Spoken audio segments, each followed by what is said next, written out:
you went 6 times platinum off a beat that I believe incorporated a loop, right? It did, yeah. Whoever hates on loops, man, I don't know. They're just probably not making hits. So this beat that went 6 times platinum was not even a top selling beat. Nah, not at all. I don't even probably got no sales before.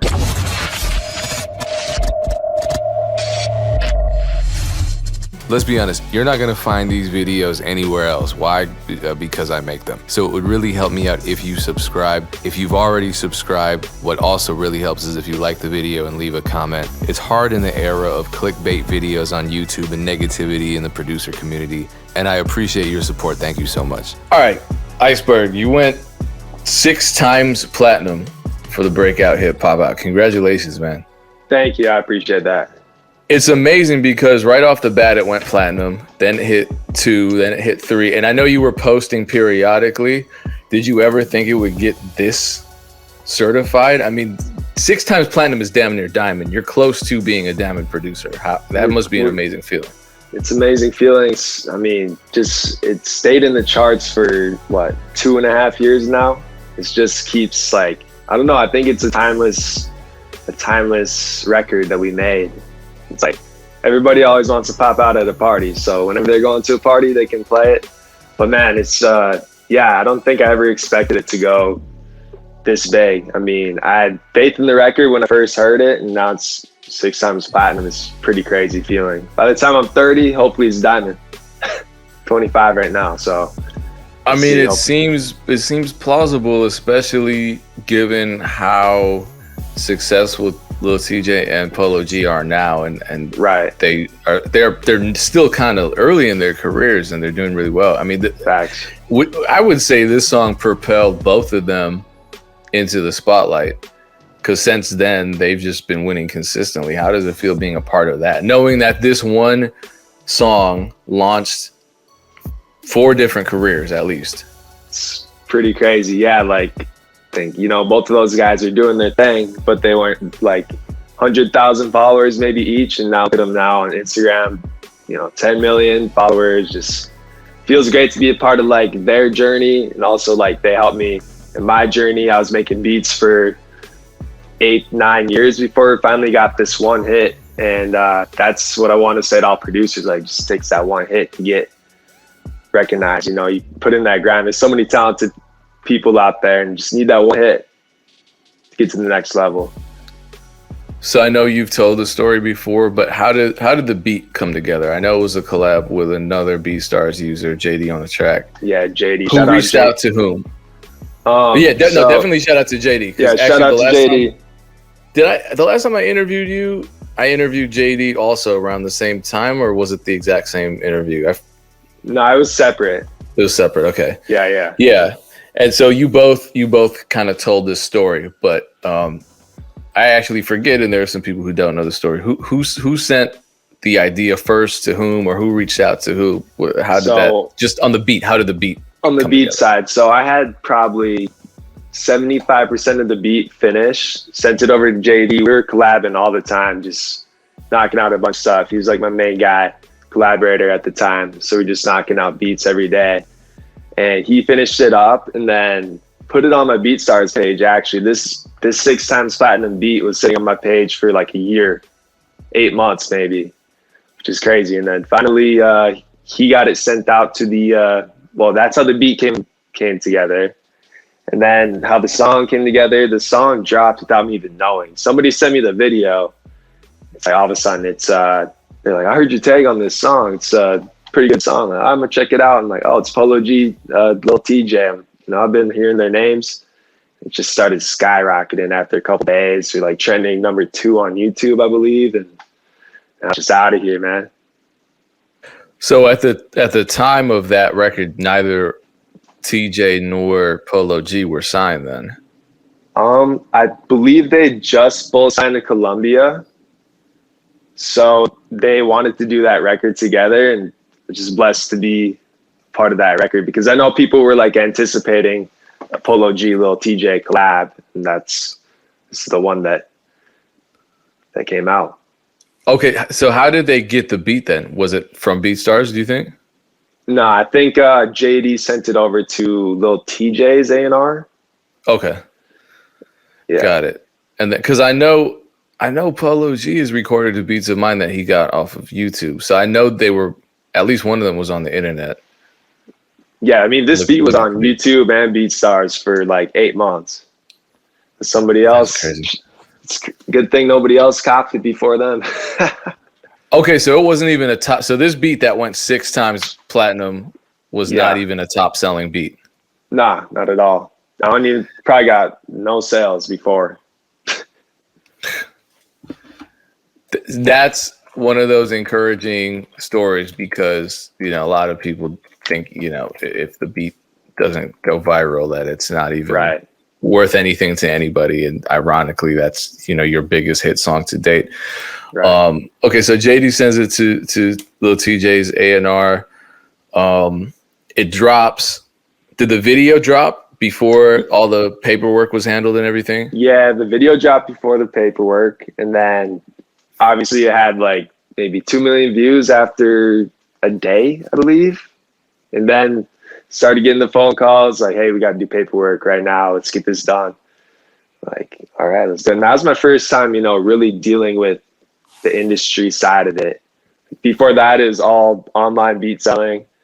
And now, yeah, and that was like my first experience with that. So skin calls from biggest people at Columbia be like, hey, you need to buy this beat. This thing's going crazy, blah, blah, blah. Yeah. What was the first thing you did when you started getting those calls? Did you lawyer up? Did you? Yeah. What did you do? So I actually, found a lawyer. No, I didn't find a lawyer. I actually was flying out to LA because started getting calls from a bunch of labels because you get one of these songs and they all want to start looking into signing you. And so I came out here and met my manager in the studio because I was just doing a couple of studio sessions with some artists. And my manager there, then he hooked me up with the lawyer, and then we took care of the paperwork, and yeah, that's kind of how it came about. Are you still in contact with either rapper Lil TJ or Polo G? Yeah, I send their A&R's beats, and actually, I've had a couple of sessions with Polo, so we got some unreleased stuff that hasn't came out yet, but hopefully soon, man. I think we need another one. Yeah. How do you stop yourself from speaking on these opportunities that haven't fully been realized yet? I mean, that must be difficult. It is. You mean like songs that haven't came out, or? Well, just anything, if you're in the studio, you record, say you did 2 or 3 records with Polo G, Right. Probably your instinct is to want to go online and be like, oh, just got 3 more. For sure, for sure. But you want to I don't know. You learn once you get in the industry, you want to keep it you don't want to say anything before the song. The song's gonna come out. So then you're just getting your hopes up, and I have so many unreleased songs with big artists, and I just don't want to really get too hyped up on them because 25% of the time, or no, it's probably 80% of the time, that song's not going to come out, unfortunately. It's a depressing estimate. I'm sure a lot of producers go through that. I got this song with somebody, and it's gonna drop, we're gonna have a hit, and then it never comes out. It's it's just how it works.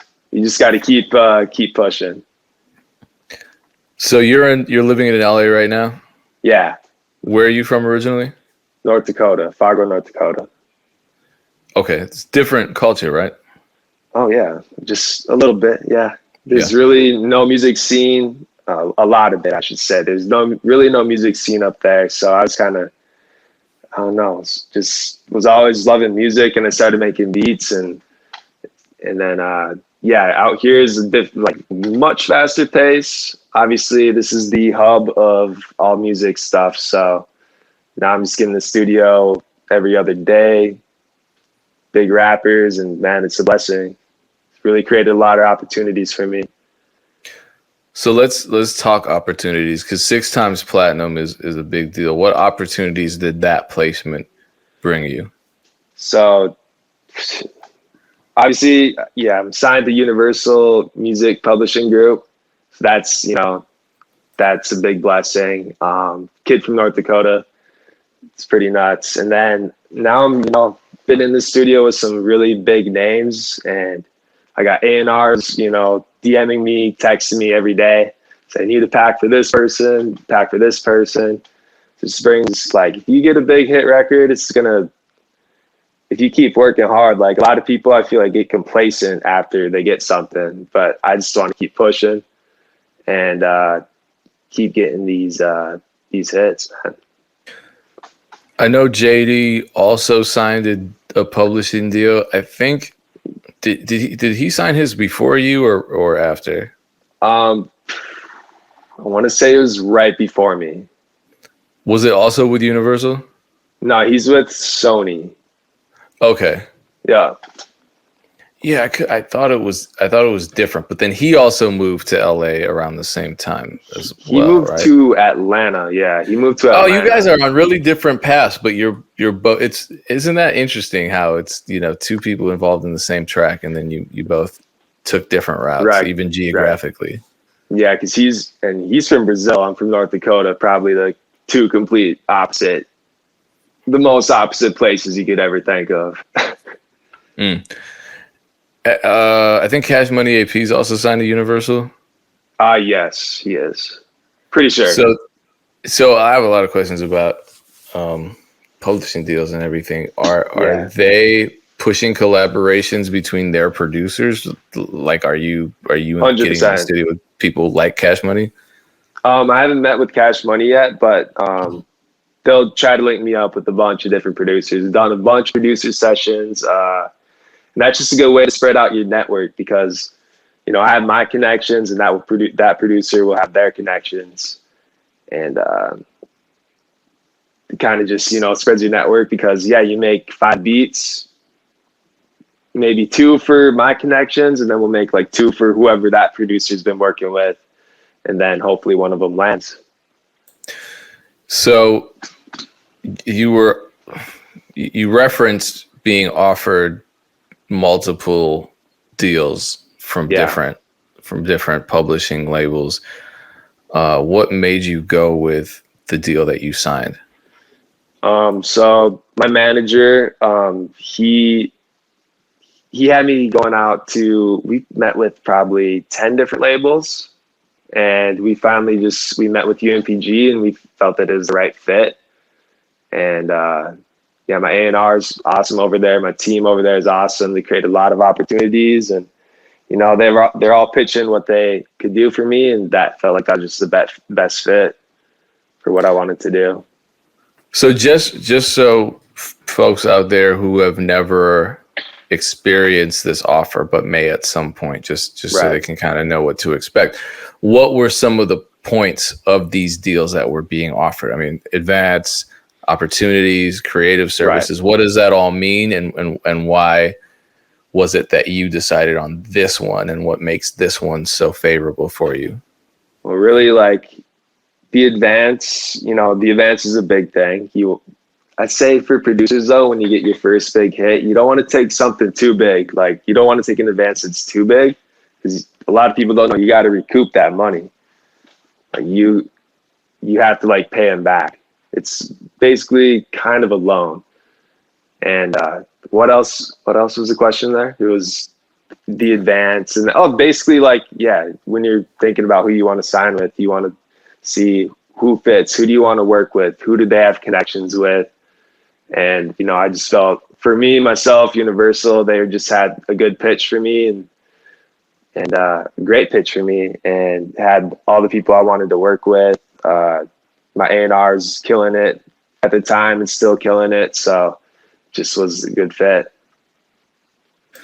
When you say your A&R is still killing it, what is the role of an A&R in a publishing deal? Because that A&R was assigned to you by UMPG, I'm imagining, right? Correct. So what their role is, they put together records a lot of times. Like, they'll have this artist, this producer on their roster, correct? Like, each A&R has their own team almost within the label. So, but you all obviously branch out with other labels too, but they'll try to get their team working together. And like she just put together the that new Justin Bieber Kid Laroi song, Stay, I believe it's called. #1 in the world right now. So I think I'm with the right team right now. Yeah, it sounds like it. Yeah. All right, it's only a matter of time before we hear Iceberg "Want a Bag Bitch" on a Justin Bieber record. For sure, that's the goal, man. I do. I want to talk about that tag in a minute, but Yeah. back to publishing deals, because that tag got me in some trouble. I think I told you about that way back. Being a producer in a publishing deal is also important because in addition to the upfront money and in addition to the A&R being assigned to you, there are also these creative services. What does that entail? Creative services, like it's an example. Hey, you're the one in the publishing deal. Like what other opportunities are they giving you beyond just putting you in a room with other producers or rappers? That's mainly been my main thing from them, which they provided, is putting me in sessions. But they do offer it's been mainly sessions, to be honest, which is really what I enjoy, because I think whenever I get into a session, I'm really good at working in sessions, I feel like, and working with the younger artists. That's kind of been my main thing. Like, I don't know if you're at a YSM Flow, I executive produced his album, his last album that he put out. And I lost my train of thought. I'm sorry. Are they offering any other things? Yeah, I mean, licensing deals, syncs, that kind of thing? Yes. Okay. Sorry. Yes. License, and then all of a sudden there's a check. Yes. So like UNPG, they're doing the whole Space Jam soundtrack with LeBron James in it. So they had us working on stuff like crazy for that. And unfortunately I didn't make it, but they probably had, 2,000, 3,000 songs in the cut. So that's kind of like hitting pop out. It's like hitting the lottery, getting on there too. But sync deals are definitely, there's been a couple other movies it's working on, Fast and Furious. But yeah, that's another thing that they offer is sync licensing, which if you get something on there, that's a big bag. That's where their super big money is. Yeah, bigger than advances. In general, what are you seeing advances run? Like what's a range that a producer can expect when they're talking about a major label beat placement? Depends on me, myself, I didn't want to go too high on the advance because you got to recoup it. So it's like because if you recoup your money, you'll get another term afterwards. Like they'll re-sign you to a new deal, get a bigger advance this time because now you're more connected with people, and then arrange. Well, I'm not talking about publishing deals in terms of each individual placement. Oh, each individual placement. Yeah, so, I know publishing deals vary so much, and you probably don't want to talk specifics. Right. So, correct. I see. It's about, my prices are about 5 to 10 right now. 5 to 10K, which is probably pretty common, right? Yeah, I think that's very common. Unless you're, one of the top dudes in the game, they're getting probably 50. It seems as though this anti-loop sentiment in the online producer community is growing. I'm glad you're shaking your head. That means you have something to say. You have people insisting that using loops is the worst thing you can do. You went 6 times platinum off a beat that I believe incorporated a loop, right? It did, yeah. Minor to Go. Shout out to Minor to Go. He's you've probably heard of him. He's done so many tracks. He did a bunch of Polo G. I mean, that dude's probably platinum 50 times at least by now. But yeah, I mean, used his piano loop for that one, for the Pop Out song. So obviously I'm a supporter of loops. Collaboration is huge. So I think, yeah, loops are definitely, whoever hates on loops, man, I don't know. They're just probably not making hits.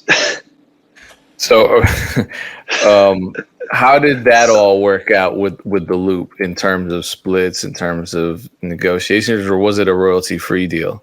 That was a royalty free beat or loop at the time. Loop. Yeah. Okay. Because a lot of people are afraid to use loops, period, even royalty free. I mean, I get my inbox is just flooded with people asking me the same question, which is, I bet you do. Can I use these loops? Can I use the loops can I use this sample pack? Can I use that? And it's just like, I don't know, because each pack comes with its own terms. But a lot of people continually ask, even though there are terms there, like if you have a Splice membership or you have arcade or sounds or you know whatever, the terms are there. But I think a lot of us are just completely skeptical when we see royalty free. We're like, no, they're going to come back and ask. So, okay, what was that sigh about? No. It's just, it is it's murky waters there, but really you just got to have a good lawyer. And whenever I use a loop, we split it 50-50. And I think that's how it should always be. Got it. So you've never had any weird experiences with loops, or has that? Okay. Nah, because I always make sure that, like, even if it's royalty free, you know, I have my lawyer check, make sure, like, hey, is this good to go? Royalty free. We use this from Splice, Looper Man, whatever. Make sure that we're, you know, covered and not going to get sued or anything like that. So, yeah.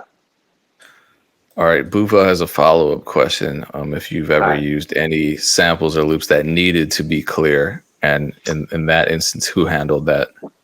Honestly, like, I used to love sampling like old records. Like, I go on YouTube and search like old Russian or Japanese songs and sample those. But, you know, I kind of strayed away from that because they do, you know, obviously you would have to clear that and give up some publishing. And so I stay away from that completely nowadays if I'm trying to like send out stuff for placements.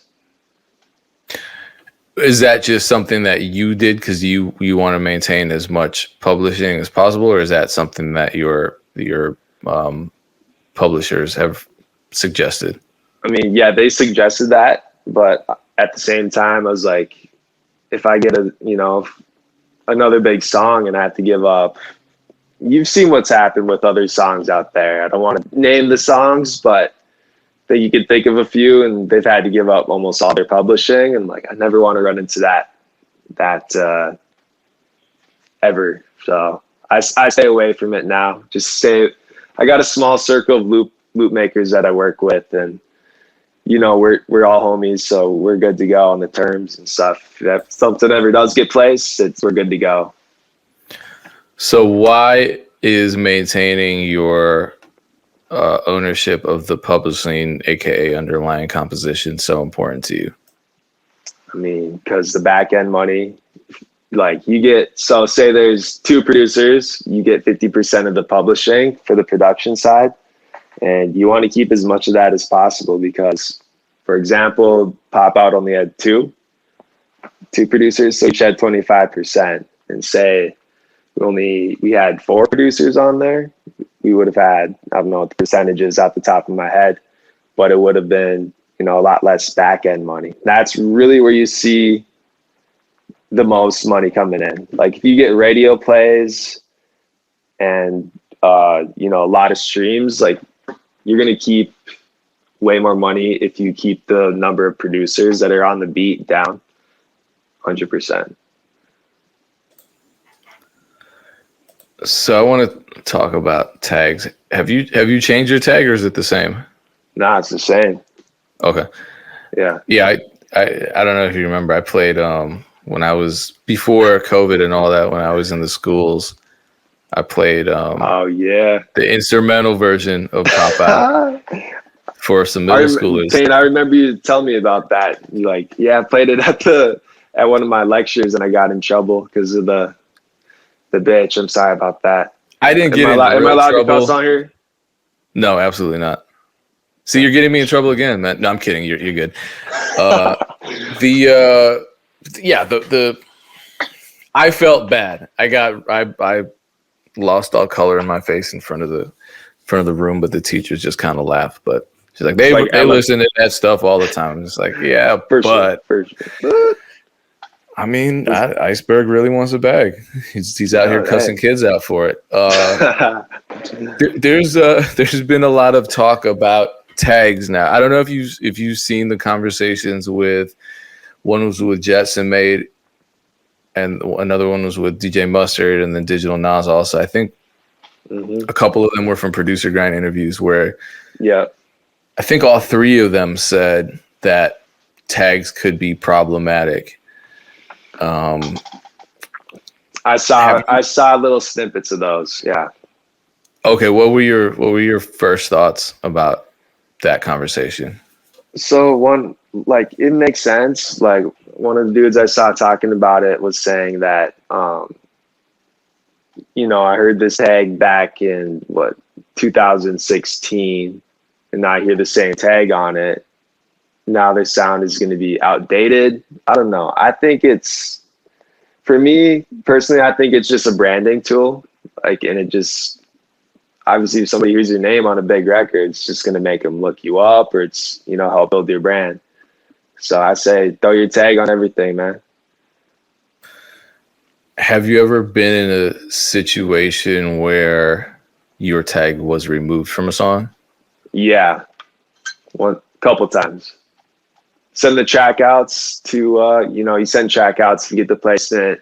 If the song's coming out, they say, send the track outs. I always send my tag with it, but one that I can think of, yeah, they did take my tag out, which is all good. So you're not going to fight for that too hard? Nah.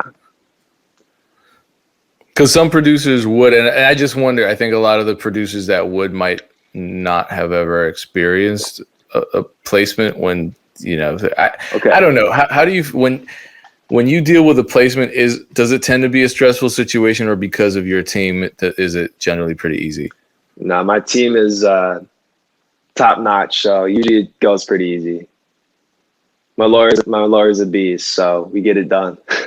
So you're not fighting for individual clauses or stipulations usually? Nah, usually they take care of it. You know, I've been educating myself on all the deal points, and we usually get a pretty fair deal every time. So yeah, I'm happy with the negotiations that they do for me. What would you say are some of the most important or the most important deal point when it comes to understanding these producer agreements? Definitely know like your royalty points. You want to make sure that you're getting a couple royalty points on the track.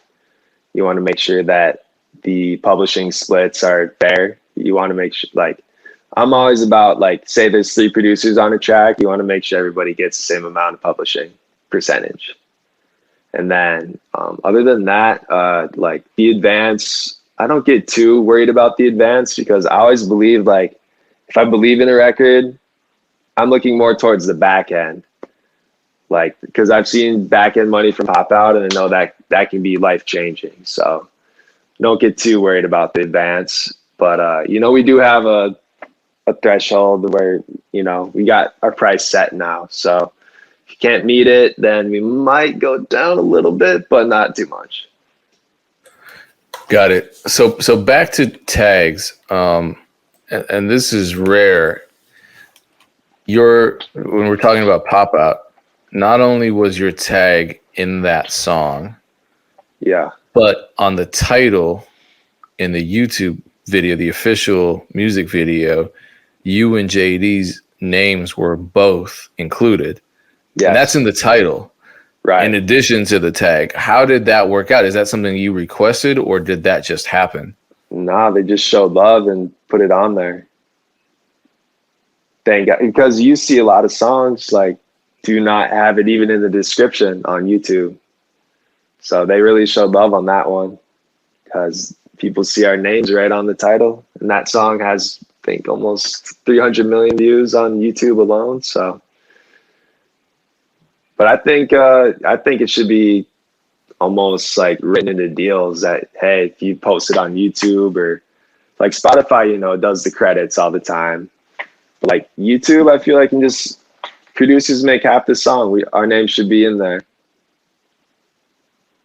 Did that bring you a lot of attention then, just having your name in the title, would you say? You know, I'm sure it did. Yeah. Yeah. And my tag is pretty loud on that song too. It kind of just, you know, somebody yelling Iceberg on a bag in the beginning. So yeah, definitely helps. God, I had a follow-up question for that YouTube video.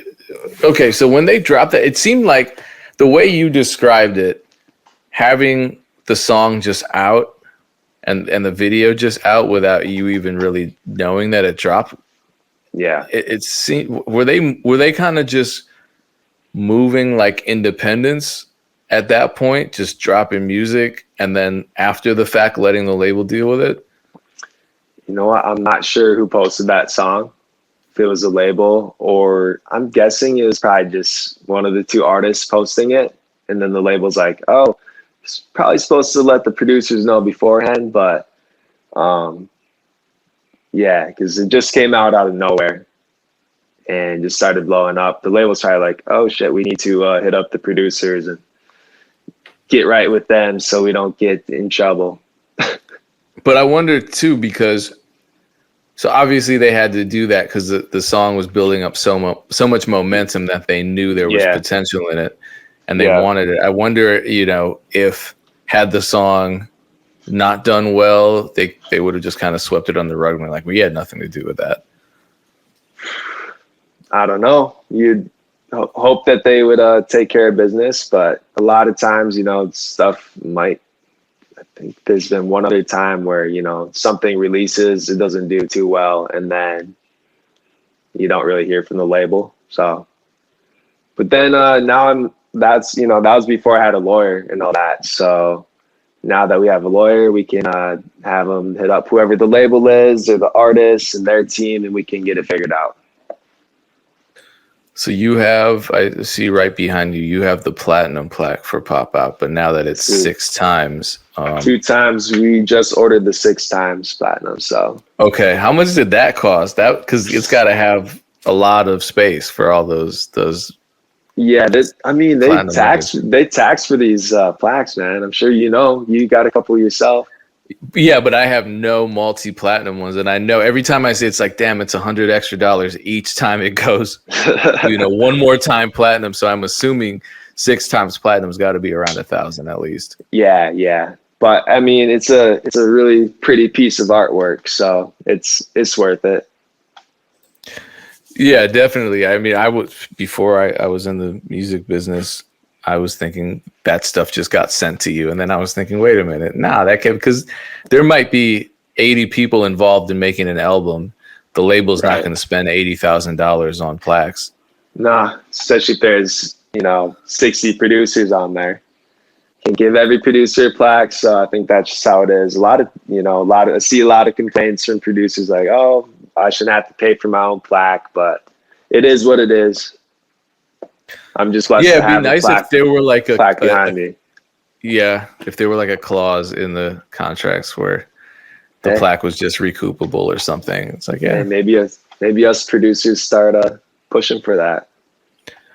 I'm sure a lawyer can put it in, and I'm sure that the label can just redline that. I've seen it happen.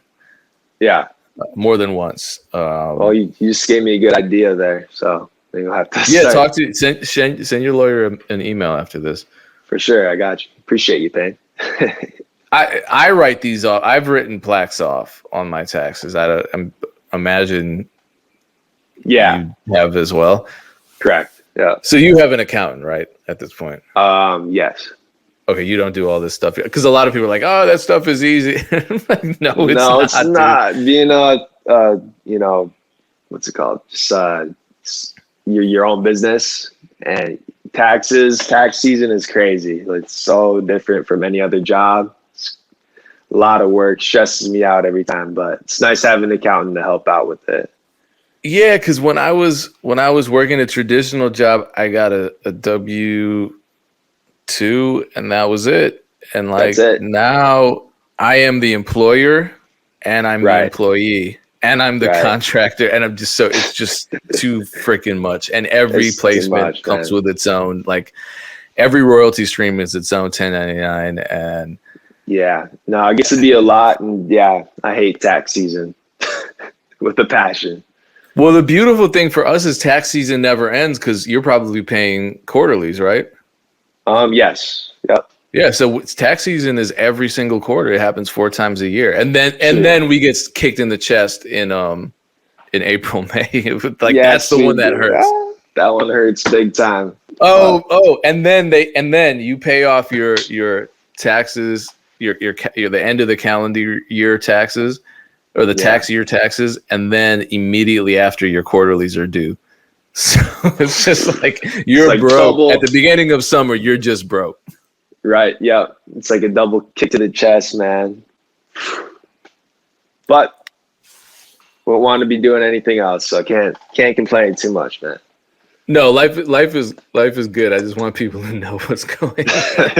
Hey, man, if you make it big in the music production thing, it's not everything's all fun and games. But look into getting an accountant, maybe. Just For if sure. you run a business, look into because No, I I wanna actually just say make that's beats. like priority number one. Yeah, because we just want to make beats. We don't have to worry about all that extra shit. Okay, cool. So you obviously haven't stopped uploading beats even after you've gotten so many hit records out. Is beat leasing still a substantial source of income for you? Yeah, you know what? For the first about year or so after I signed, I was in the mindset like, oh, now I got to keep all my stuff exclusive. You know, I did delete all my stuff off YouTube for a while, and I kind of regret it because the algorithms on YouTube are just messed up right now. But I started posting again, and starting to see more money coming in from that because beforehand, I was making good money. I just talked to my manager. I'm like, yo, do you think it's good if I start posting on YouTube and BeatStars again? He's like, yeah, man, why not? Because I really want to keep myself exclusive. Like some people think, and for a while, people think it like devaluates your beats if you're selling leases and stuff. But nah, like I don't post every single beat on there, but some of my older stuff, and it's definitely another good source of income. You want to have as many sources of income as possible. Yeah. What's your relationship with YouTube now? Given that I didn't realize that you had deleted all your beat uploads, and of course that's changed a lot. So Right. What's happening now with that, and what have you changed your strategy at all? Yeah, I changed up my rebranded a little bit, just different thumbnails. It's not one of my main focuses, but I do try to upload. I'll go through like periods where I upload every day, and then I'll kind of be like, get busy with something else, working on a project with somebody, and then that kind of takes the back seat for a bit. But I do try to stay consistent because if I remember like back in the day before it was super saturated, you can make a lot of money on YouTube and beat stars. So your advice to producers would be don't stop posting. Yeah, keep it going. Yep. Because I kind of regret stopping. What was I gonna say?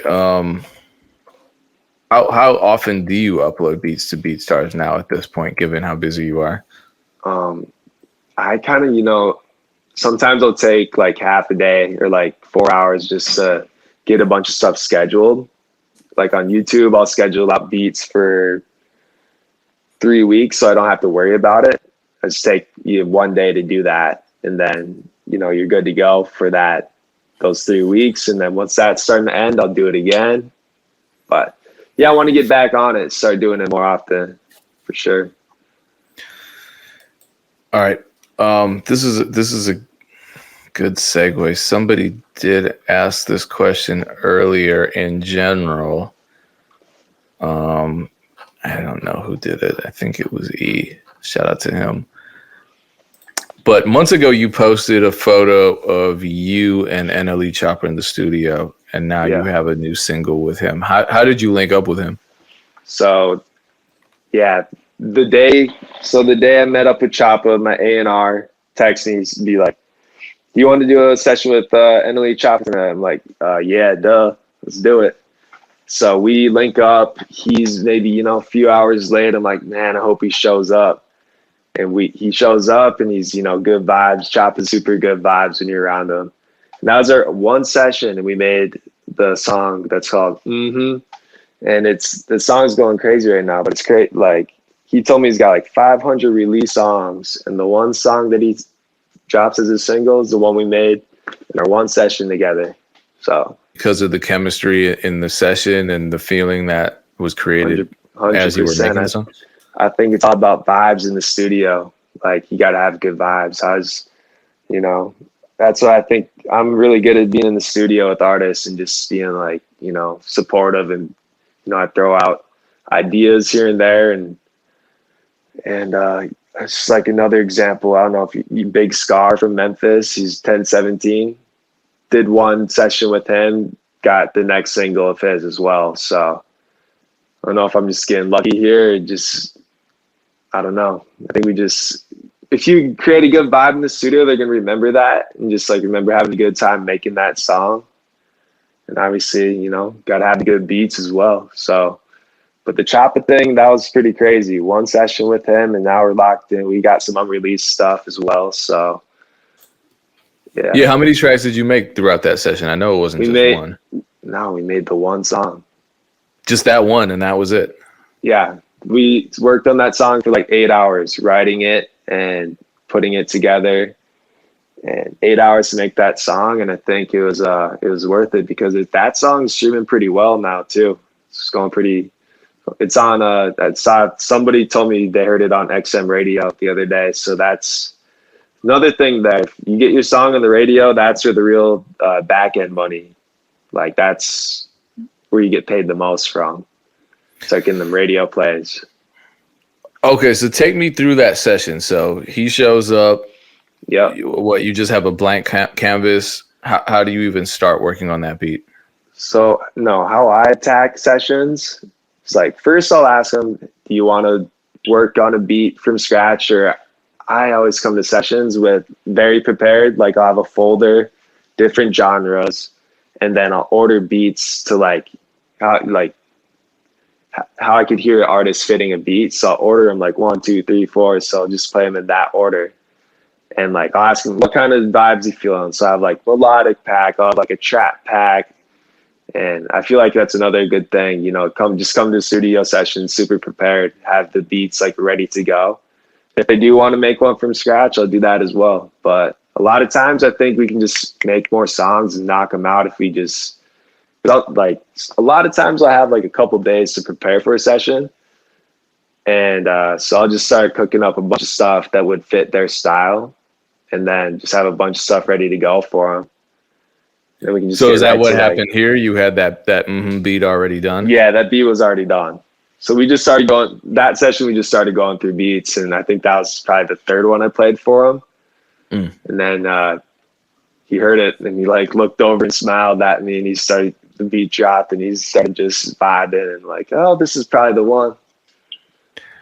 And then was it already sequenced? Did you sequence it around whatever he recorded? Because you were in there for a while, and he recorded vocals and everything. Was there an engineer involved? Yep, there's an engineer. His engineer, Aaron, is super talented guy, but that beat, the way it came out, was sequenced exactly how it was originally sequenced. And then the engineer obviously adds the chops and stuff to the beat, but yeah. Okay.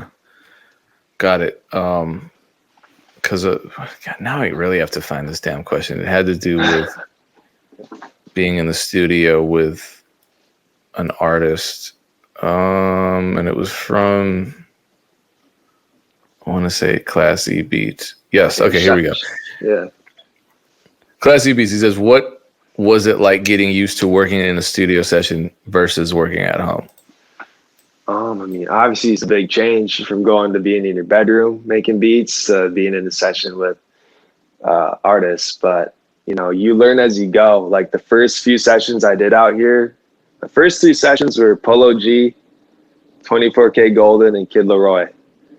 And I was, you know, we knocked out a couple songs, but back then I didn't know to get the bounces or like the songs from the engineer. So, and then I hit them up like a couple weeks later.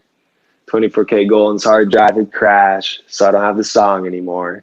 Same with Leroy, or not with Leroy, but yeah, I got that song. But it's a learning process. You get better as with each session. Honestly, you just figured out that you need to come to studio sessions prepared, have a folder of beats that would fit their style, and that's it's a big difference, but it's fun, man.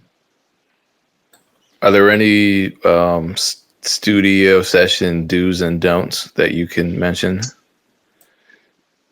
For a producer, you just want to be cool, man. You don't want to push too hard for something, or I don't know. You just gotta be cool, man. That's not very good advice, but you just want to, you don't want to, I don't know. I just like, for me, I show up to a session, say what's up, talk a little bit. You don't want to talk too much. I feel like you just want to sit back and vibe. And then if they start talking, then we start talking too. So we talked about your relationship with JD on the track. Yeah. Both of you recently produced a track for YK Osiris, I believe, right? Yes, we did. Okay, tell me about that. That one came about. So that song had been like released as a snippet that he posted on his Instagram. And then I don't know if you remember that, he was starting beef with a bunch of people. It was like, if you see the album cover, it was the shirt thing that he wore, the outfit that he wore, right? Yes, it was the shirt. Yes. So he, and then a bunch of people started calling him out, and then he put those people on the cover with them wearing the jacket. It's funny, but yeah, that's. I don't think he was meant to be used as that, but the song was just called "Mad Now." So he's like, "I'm mad now," so I'm gonna use this song as the song to answer back to these people. How did that track come about? Was that just more remote collaboration where you're sending ideas to JD and back and forth? Yep. I sent him basically that beat, and he added maybe a couple things. And then I know he had a good relationship with Osiris. He has a couple other ones with him. And then that snippet came out. I actually had the song like a few months before the snippet came out, and it came out. I'm like, oh, we might have like a song coming out with them. But yeah, that was just a remote collaboration. He's in Brazil, so I'd love to fly down there and work with them sometime, go to Brazil, but COVID is kind of tough. Yes, it's a little difficult. A little tough. Okay, you mentioned his name earlier, YSN Flow. It seems like the two of you work closely. How did you meet? What was your relationship with him? So yeah, we met on my birthday. Was it 2 years ago? I was supposed to have a session with Wiz Khalifa on that day. That got canceled. And then it was Don Toliver. That got canceled. So they're like, all right, we had you stay here on your birthday.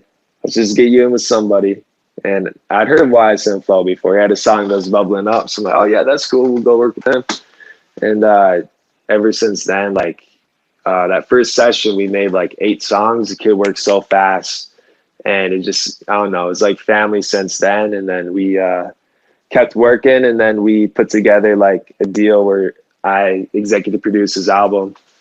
And, you got to be, obviously have a good relationship to be able to do that. So that's my brother right there. Okay, executive production. What does that mean? That means we're in the studio for 2 weeks every day for like 10 hours a day. And basically you're just kind of like, all right, we want to take it this direction. And, we just work together on, I had like, I'm the ones, I produce every beat on the album. And you just want to think of like a direction you want to take the album, what it's going to be about, and talk with the artist, just kind of put your heads together. And, yeah, I mean, that's basically you're producing the whole album. And, yeah, that's pretty much it. Is that something you want to do with more artists? 100%. That was such a cool experience, man. We're in the works with a few other people, but I can't say names right now. Yeah, and I don't want you to. Okay, so I actually didn't know that you were on the Rod Wave album until last week. What's the story behind the track that you did with Rod Wave? So that was very early on. Me and Blake Slatkin, he did a bunch. He's been killing it. He did the new Bieber record. So that was set up on my A&R, and we just get a call. This is before Rod was really, who Rod is today. And I don't think he does a lot of studio sessions with producers. So we pulled up and we knocked that song out, That Chip on My Shoulder. If you haven't heard that one, go check it out. But yeah, so that was created in the session with Rod Wave physically there in the studio. Yeah, we brought out the guitar and he just started doing a cappella, and we started, taking things he started freestyling. We're like, oh, we should keep that, place this here. We kind of made an idea for the song, and yeah, that song's just, I don't know, that one was really cool because Rod Wave was not too known then, and now he's like top star in the rap game right now. Yeah, so that was another plaque, right? Yep, gold plaque for the album. Is it somewhere in that room? No, I wish it was. It's on the way. It's getting ordered. Okay. These plaques are kind of backed up right now because of COVID again. I didn't even think of it that way. Yeah, because I'm waiting on. I don't want to talk about it. Yeah, I'm waiting on a few other ones as well, just like Billboard plaques and stuff like that. So Polo G's album also went platinum as well. So I only have this one 2 times platinum one. So we need the 6 times platinum. We need the platinum album one, the Rod Wave one, few Billboard. Yeah. We have the Billboard plaques as well too. So, and then hopefully many Billboard more plaques are expensive, man. Those are more than the gold. They're all expensive, but yeah, it's worth it. Yeah. So, what would you say is the most important habit that you've formed in order to thrive in the music business? I say just having like a routine is so important for me. Wake up, work out, eat a healthy breakfast, and then you're like ready to go for the day. And then you just hop on the computer. I like to work during the day mostly. Get up early, work during the day, and then just getting in that routine of like, okay, today I want to make 5 loops, 5 beats, or I got to work on certain beats for a certain artist who's I've been working with closely. I'll just kind of zone in on that for a while. And yeah,